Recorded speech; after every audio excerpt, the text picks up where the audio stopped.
So, folks, continuing here, bottom line is that they, that is the grand puppeteers, know what the hell they're doing, okay? And if you understand that, then you understand a lot. You understand that this entire paradigm, perception is reality, okay, is involved here. And that as a man thinketh, so it is, okay? And a lot of that is free will choice, but a lot of it is just being programmed and conditioned, indoctrinated, brainwashed. The movement of the Overton window incrementally is how they do this thing. And they've just gotten us to accept that, progress is, well, what can you do? You got to accept it, just go along to get along, and it's every man to himself, and just try to, be as happy as you can in a very erring world that you disagree with. And yes, it's we'll all agree that it's a mad world and all this. And yeah, there's a lot of problems, social, political, and economic problems. But, we're not going to actually try to fix these things. Okay, that's the problem we have, is that people aren't really ready to jump into the pool of humanity. And we need some worldwide event that's going to prod, that's going to push, that's going to provoke people into that mindset to where you're ready now to say, okay, I get it now. I'm going to jump in that pool, and I know there's all kinds of desperate homeless people in that pool, and people that have committed crimes due to financial desperation. There's a lot of veterans that have done things in wars and seen things and they're killing themselves. That's that pool, remember. And I know that I'm in that pool with a lot of robber barons and all the people that are stealing the wealth of our nation. We're all in there. I'm in there with enemies, friends, and foe alike. And all these people, that's the pool of humanity. And you can't avoid it. And we've all got to jump in there, and we've got to work this thing out. We've got to come out of this thing being children of God, that He loves, that He loves us all, but He's people that He approves of. That's it, that really are worthy of the blessings that He wants to give us. That's what we need to do. We need to get ourselves in that kind of a position. And we're not going to do it by running from reality. We've got to run to reality. Face the trauma, confront it. It's just like fixing anything else. You're not going to fix it if you run from it. And if you don't see this as your collective problem too, then you're going to just think it's all okay to just keep running and running, when it's not. Your blood's going to be on my hand, because you're going to run yourself straight into hell. There's not going to be any substance. You never spent any time cultivating a better world, understanding what Jesus meant when He talked about the treasures. Store your treasures in heaven. Okay, and defining what are those treasures, understanding it's you, it's me, the souls of men, human beings. That's the treasure that God's after. So He's after us going out and winning friends for Him. That's the greatest gift that we could ever give God, is just ourselves. That's what He wants. He's a collector of souls of men. He wants our affections willingly, because we want to serve Him. We love Him. He wants us to love Him of our own free will and accord, which makes perfect sense. It's not a coercion thing. It's not like, if you don't love me, then you're going to get wrath and consternation from me. No. He wants to woo us in through attraction, magnetism. Okay, and that's what we're called on to do to other people, is to woo them in, saying, look, this is what I'm about, and what are you about? Let's work it out. What are your demands? What would you like to see in this world? What would you like to see changed? What would you like to see added? What would you like to be seen taken away from your current paradigm to make it right? We need to discuss these things. This is the good fight. This is carrying our fair share away to the cross. This is jumping into the pool of humanity. Being willing to get on the same level as the least of men. Jesus spelled this out under no uncertain terms. I am the least of men, saith the Lord. I mean, that's not verbatim, but it's fine to supplant it, because it means basically the same thing. So whatsoever you do for the least of men, and conversely, whatever you fail to do, things maybe that you should have done but didn't, you did or failed to do for Jesus Christ. That's it. That's the way it is. It can't get any more simple, concise, or succinct than that, right? You can't. It's impossible. So none of us can play stupid But remember, God's not stupid, so you're going to play stupid in front of an all-intelligent God that knows every thought you ever had, knows every word you ever said, every behavior you ever engaged in. I don't think that's a smart move. Okay, that's a foolish move.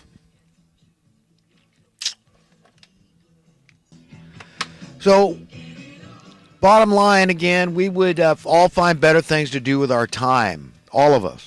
I wouldn't be making these videos if we had a viable reality. Okay, one that we were making progress. If I saw that civilization was making progress, I'd shut the hell up.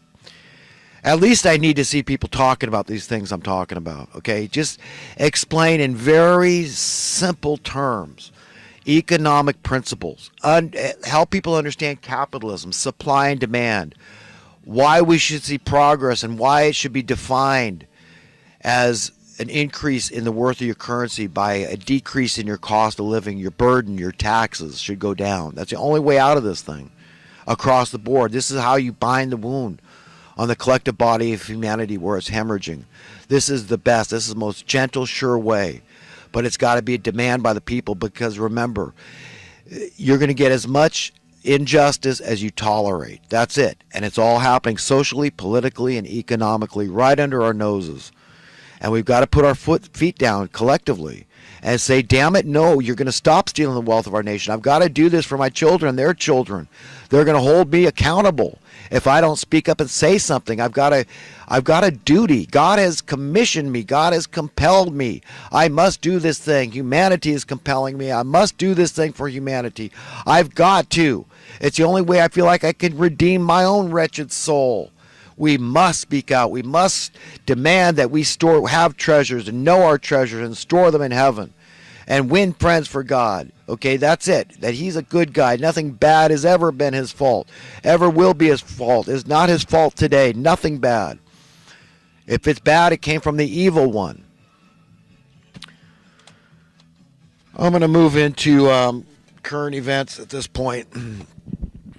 What do we got going on in the world that I haven't already talked about? Oh, we had some guy locally in Oroville, the county seat here in Butte County. He drove into into a bicyclist deliberately. Went out of his way, according to the witness. It was murder. We had a school shooter punk. I think he killed one person and injured some others.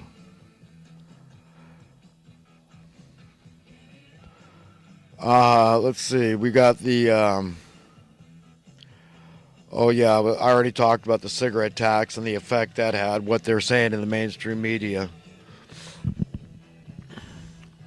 I talked about the guy that flipped out and killed three of his kids, his three kids.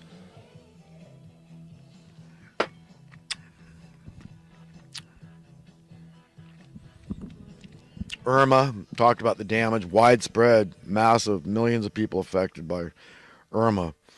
Has anybody thought of building hurricane-proof structures? I mean, dome shapes are very effective.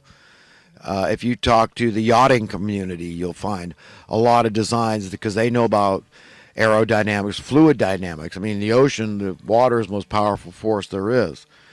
And the wind, of course, is very powerful too. But water has more substance. So, but the wind is, I mean, you see what these hurricanes can do. Just flatten entire cities. The trees, everything. So it's a big deal. But, you ought to think about that. If I lived in a hurricane-prone area, I'd want kind of a dome-shaped house, it seems like. I want to make sure it's fixed to the ground very well and impervious to 200-mile-an-hour winds, faster than anything that could ever hit it. And that can be done.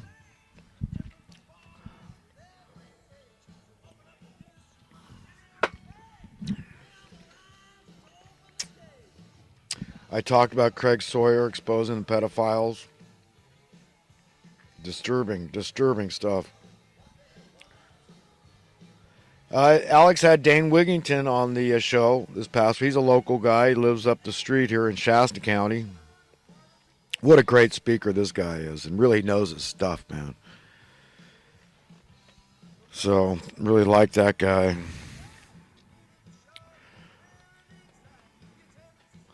I already talked about the black looters. Let's see. Oh, I had a correction here. Obama voiced his okay for the bail.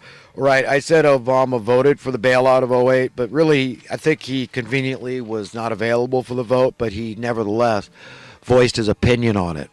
Senator Obama at that time. And I used teetotaler wrong. I was talking about my addiction, temporary addiction to soda pop drinking, and how I got kind of on a kick and I started drinking the high fructose corn syrup, which is what the soda pop is made with. Regular soda pop's not sugar anymore. But this is a very toxic substance, riddled with mercury because they use it in the processing. And it's got this sugar that your body can't recognize, it can't assimilate properly, it can't contend with. Causes the kidneys to malfunction. In my case, I got big toe gout, which is first starts with a kidney disorder, and then this is a form of arthritis, and it's a horrible thing. Horrible. Your toe explodes. It's bad news, man. The most pain you could ever feel. And then I got this peripheral artery thing. I attribute it all to this high fructose corn syrup, which is in the soda pop.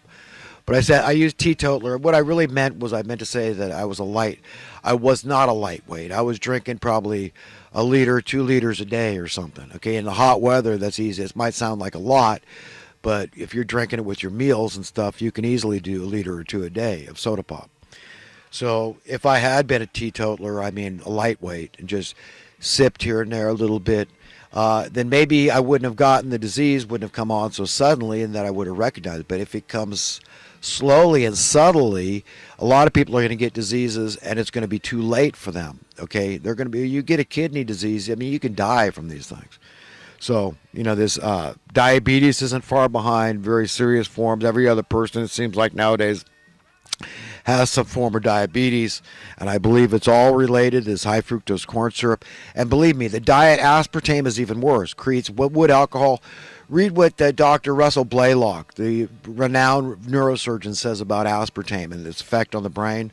And the mainstream media put out a blurb on it. Yes, it causes dementia, but don't listen. It's all in all the gum your kids are chewing and brain, so it's brain damaging them. It's all right. That's fine. They're doing chemical lobotomies on your children. Remember, your children are just biological automatons to the grand puppeteers, right? They're just trying to conform them to the little animals that they want, the livestock that they want. So it's all okay. Just keep drinking your high fructose corn syrup, take your diseases, and, depend on Obamacare, right? Once you get your diseases.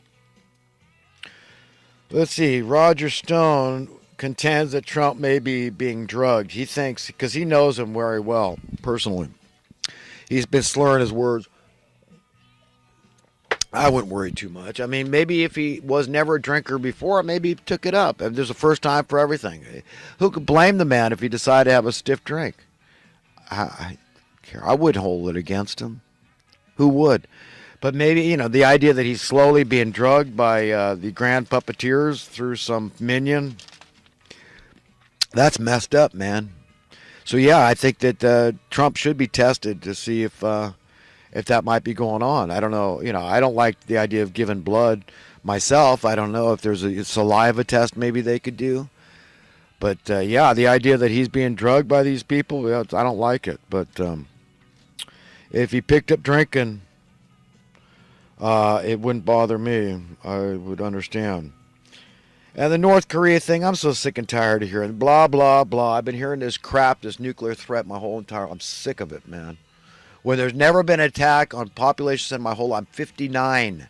59. Never my whole life that the threat's been there. They've been talking about nuclear war, nuclear war, nuclear war. My whole stinking life. Okay? There's never been one attack on a population center my entire life. I'm sick of it. Every person. Let's see. Oh, this SPLC, the Southern Poverty Law Center, it's a scam, man. These people are dividers. They're working for the grand puppeteers, these people. No, they're evil. I mean, that Poverty Law Center, like they're working for poor people, that's what's in their name, is deceptive. This is gaslighting. That's what these people do. Look up gaslighting. It's psychological warfare on the public at large. These people are the worst enemies of the Jews, the Jewish state, people of color, They're dividers, man. They're not unifiers. That's all. That's all their rhetoric does. They're money-making operation. They've got all kinds of millions stored offshore. Good God, money. You see how it corrupts people? Money. It's the root of all evil. Not some of it. That love of money is the root of all evil. Not some evil, all evil.